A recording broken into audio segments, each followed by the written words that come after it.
제가 이제 관심을 두고 있는 분야는 귀신 관련된 내용이고요. 콘텐츠에 귀신이 어떤 모습으로 재현이 되고 있는지 과거의 귀신과 현대의 귀신을 이제 비교 분석하는 그런 연구를 진행을 하고 있습니다.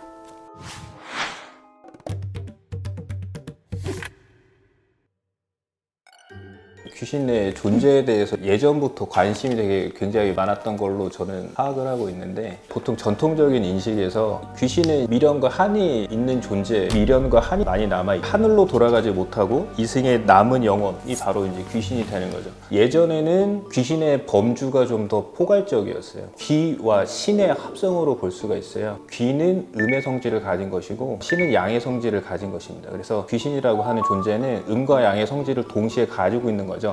그래서 천신, 용신 이와 같은 것들도 이제 귀신의 범주 안에 넣고 사유를 했거든요. 근데 이제 현대로 내려오면서부터 이제 귀신이라고 하는 존재는 우리에게 공포를 주는 존재, 사람에게 해코지를 하거나 폭력성을 드러내는 그와 같은 존재로 인식을 하는 것 같아요. 물론 다 나쁜 귀신들은 아니에요. 우리를 지켜주는 조상신도 있고 그저 길을 잃은 가엾은 귀신들도 있습니다. 못다한 그들의 길을 하기 위해서 나타나는 거예요. 그런데 그쪽한테 붙은 건 달라요. 너무 위험한 귀신이에요. 제가 연구했었던 내용 중에 설화하고 도시 괴담을 비교했었던 논문이 한 편 있어요. 그 논문을 쓰려고 구비문학대계라고 하는 이제 설화집에서 귀신, 뭐 원귀 이런 키워드를 넣어가지고 쭉 뽑았어요. 그래서 봤는데 특징은 서사의 완결성이 있다라는 거예요. 이 귀신이 귀신이 된 사연이 있고 귀신이 된 원인을 해결해줬더니 없어졌다, 뭐 이런 식인 거예요. 원인 그리고 결과를 드러내준다. 그래서 원인을 제거해주면 결과가 행복으로 귀결이 됐어요. 근데 반면에 도시 괴담은 이야기가 보통 이렇게 끝나요.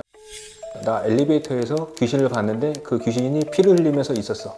그게 끝이에요. 이유 그런 게 없어요. 뭐 형상을 기괴하게 한다든가 그런 식으로 이야기를 많이 해요. 흰옷을 입고 뭐 피를 흘린다, 목이 꺾여 있다, 이런 식으로 이야기의 완결성보다는 단순히 유희적인 측면, 무서움을 극대화시키는 측면으로만 괴담이 많이 유포가 되는 거예요. 왜냐하면 인상적인 장면으로 보여주기 위해서인 것 같습니다. 과거 전통적인 거는 이제 텍스트 매체였는데, 텍스트 매체에서 우리 지금 현재는 이제 영상 매체로 넘어간 시대라고 생각을 하거든요. 그래서 영상으로 옮기려면 각인되는 인상적인 측면이 있어야 되기 때문에, 근데 이제 설화에서 보면은 그 형체에 대해서는 안 나타나거든요. 그냥 소복을 입은 여자 귀신, 이 정도? 한과 원한이 있고 미련이 있는데 이와 같은 것들을 부각시켜서 이야기로 그러한 지점들이 현대 콘텐츠에서는 잘 나타나지 않죠. 안물안궁이라고 결국에는 사연 같은 것들이 궁금하지 않다라는 거죠.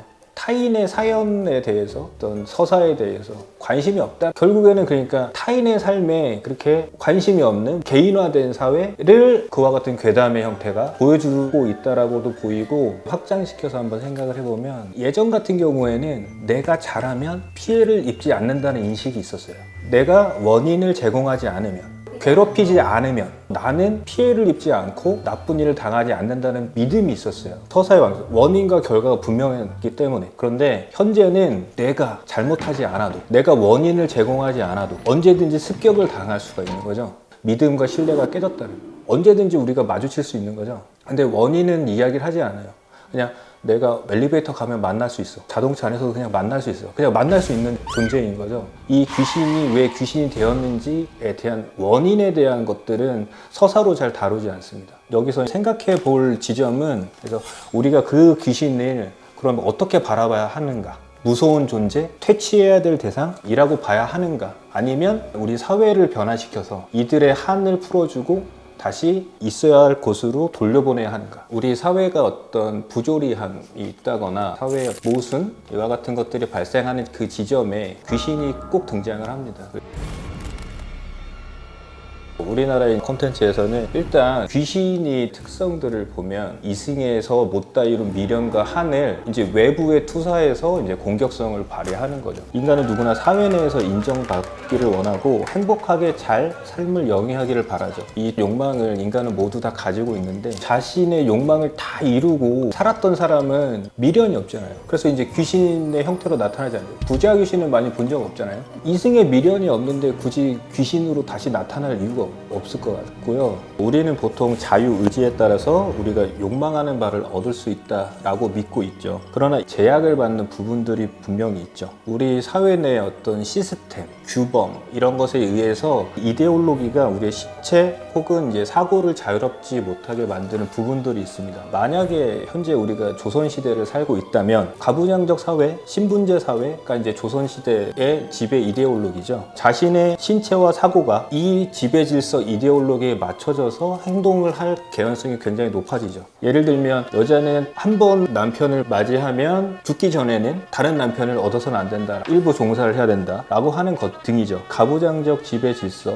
혹은 신분제 사회에서는 여성은 이제 주체적으로서 이제 자신이 욕망하는 바를 자유롭게 선택할 수 없는 타자의 위치에 속하게 되는 거죠.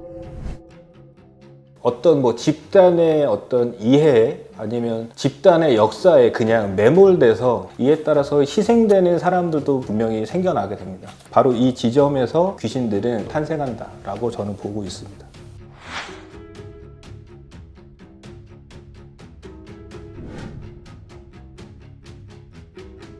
영화 여곡성이 있는데 거기서 이제 타자화된 여성 원기가 또 등장을 합니다. 월화라고 하는 기생인데 이대감이라고 하는 남성의 아이를 갖게 되었어요.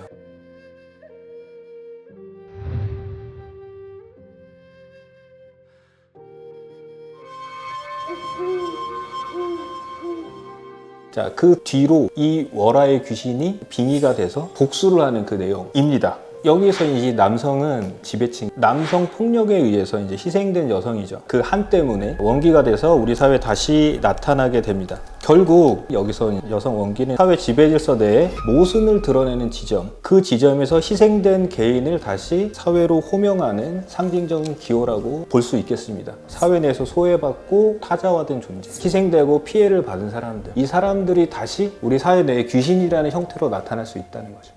이와 같은 것들을 귀신이 가지고 있는 미련과 한이 사회적인 측면과 맞닿아 있기 때문이라고 저는 보거든요. 이에 따라서 귀신은 단순히 공포의 존재, 두려운 존재라기보다도 우리 사회가 좀 더 변화 발전될 수 있는 지점들, 생각할 부분들을 만들어주는 거죠. 제가 연구하는 핵심이었습니다.